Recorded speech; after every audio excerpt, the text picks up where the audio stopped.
कांग्रेस नेता का बड़ा आरोप, बीजेपी को कोसने वाले भाटी उन्हीं की गोद में।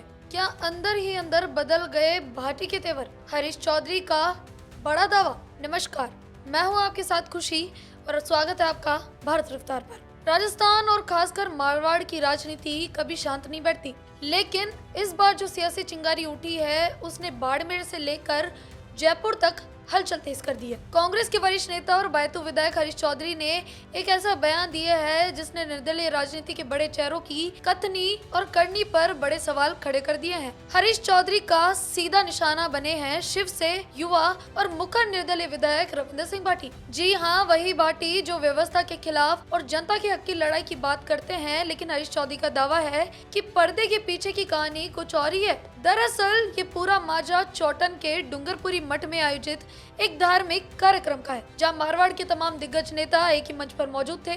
इसी दौरान हरीश चौधरी ने माइक संभाला और बिना लाग लपेटे के अपनी ही शैली में एक बड़ा सियासी बम फोड़ दिया। हरीश चौधरी ने साफ शब्दों में कहा, वैसे तो हम लोग आमने सामने मुकाबला करते रहते हैं, लेकिन अब धीरे धीरे सब राज्य मंत्री के बिश्नोई की तरफ चले गए हैं। बाड़मेर विधायक प्रियंका चौधरी भी चली गई और शिव वाले निर्दलीय विधायक रविंद्र सिंह भाटी भी अंदर ही अंदर उसी तरफ जा चुके हैं। और आगे क्या क्या कहा आप भी सुनिए इस पूरे बयान पे।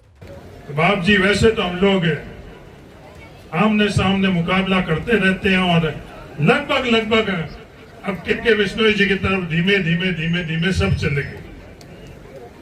बहन भी चली गई, शिव वाले निर्दलीय जी भी चले गई। अंदर ही अंदर मुझे पता कि काफी मामला उस तरफ गया हुआ है।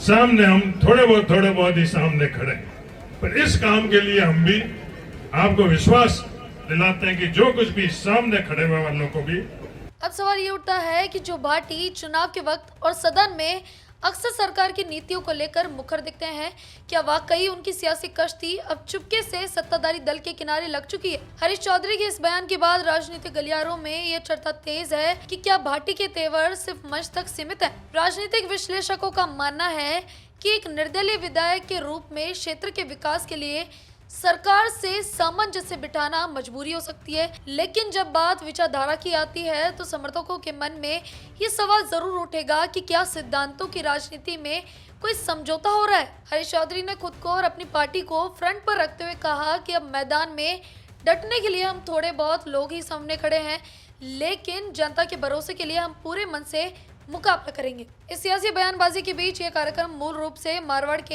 ऐतिहासिक सुइया अर्ध कुंभ मेले की तैयारी को लेकर था। मंच पर मौजूद डूंगरपुरी मठाधीश जगदीशपुरी महाराज ने श्रद्धालुओं की सुविधाओं का मुद्दा पुरजोर तरीके से उठाया, लेकिन अब देखना ये होगा कि धर्म के इस बड़े काम के लिए हरीश चौधरी और क्या सत्ता के करीब बताए जा रहे भाटी मिलकर सरकार के लिए ये बजट ला पाते हैं या नहीं। फिलहाल राजस्थान की राजनीति में कोई भी बयान बिना वजह नहीं दिया जाता। हरीश चौधरी के इस सॉफ्ट लेकिन गहरे हमले ने रविंद्र सिंह भाटी के राजनीतिक भविष्य और उनकी निर्दलीय साख पर एक नई बहस छिड़ दी है। देखना दिलचस्प होगा कि शिव विधायक इस बड़े आरोप पर क्या सफाई देते हैं। बाकी आपकी इस पर क्या राय है, हमें कमेंट करके जरूर बताएं और देखते रहिए भारत रफ्तार। धन्यवाद।